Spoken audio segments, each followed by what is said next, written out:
And we have a caller calling in from Palm Harbor. Deb, welcome to Patriots Inc., Writing the Right. What's your question for us? Hi, Tom and Glenn. I loved your site, and Tom, and I have your special report, and I've been passing it all around.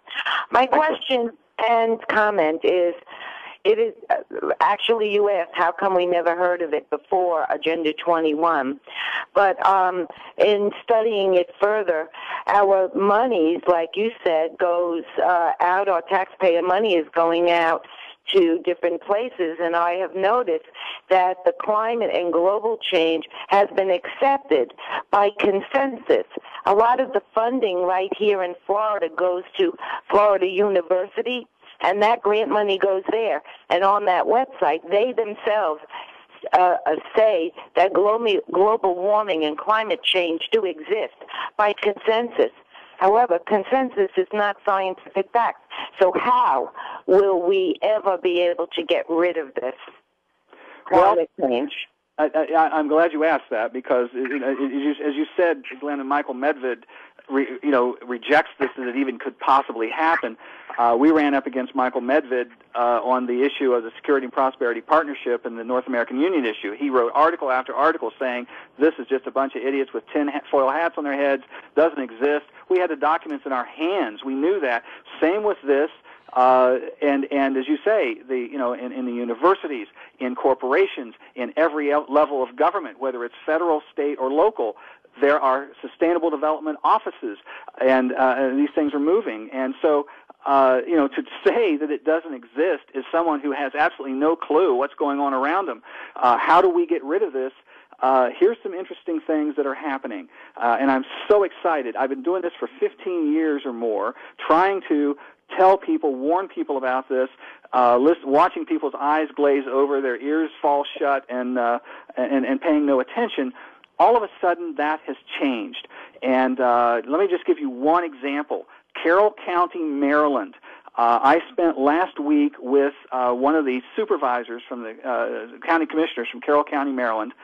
They have got 5 supervisors now who understand about sustainable development. They are the first politicians I have run up against who actually get it and are doing something about it. The first thing they did when they got into power, which with this last election, they shut down the Sustainable Development Office in Carroll County, and they let go the guy who was running it. The second thing they did was they broke the contract with the International Council for Environmental Initiatives, ICLEI.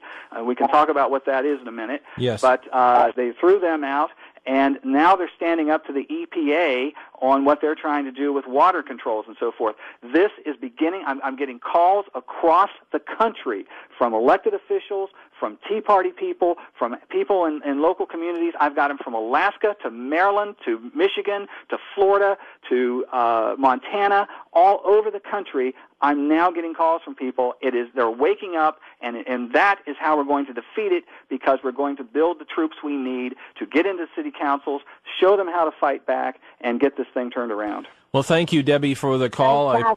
Thank you. Have a great night. All right. You take care. Tom, we've got about 3 minutes before our hard break. I just wanted to share one of the things that Agenda 21 encapsulates this whole thing and says this global contract. Notice it says global. I'm not preaching it to you, my friend. I'm telling it to our listeners. This global contract binds governments around the world to the UN plan for changing the ways we live, eat, learn, and communicate, all under the noble banner of saving the earth. Its regulations would severely limit water, electricity, transportation, even deny human access to our most treasured wilderness areas. If implemented, it would manage and monitor all lands and people. No one would be free from the watchful eye of the new global tracking and information system. And so my question to you is, I know that they're infiltrating and in the local communities, municipalities, the states, and the federal of the United States of America. How is this turning over into a UN issue, Tom, that I don't know how to put it. How can the UN do this if, I guess the federal government is supporting this and is buying in on this and wants a one world global control? Is that right? Is that what we're saying? Well, that is what we're headed towards. Absolutely. There are different people at different levels that look at it in a different way. Some people do just think that it is environmental protection, that we need to cut back on our usage of natural resources, and they're very concerned about that, and we need to protect ourselves from that. And others see it as an absolute tool to use to completely transform our society. And they're the ones who I think are really leading this thing, and we always talk about the useful idiots that help them do it, and I think the people who, are genuinely concerned have not done their homework, have not looked at exactly what they're doing, and understanding what's behind it all and helping it get implemented. Tom, we're going to take a break in a minute here, but I just want to conclude this portion of our segment with the United States support of Agenda 21. As you have mentioned, 1992, George H.W. Bush signed agreement in Rio for the administrative implementation of Agenda 21. That's 178 countries who signed on to that.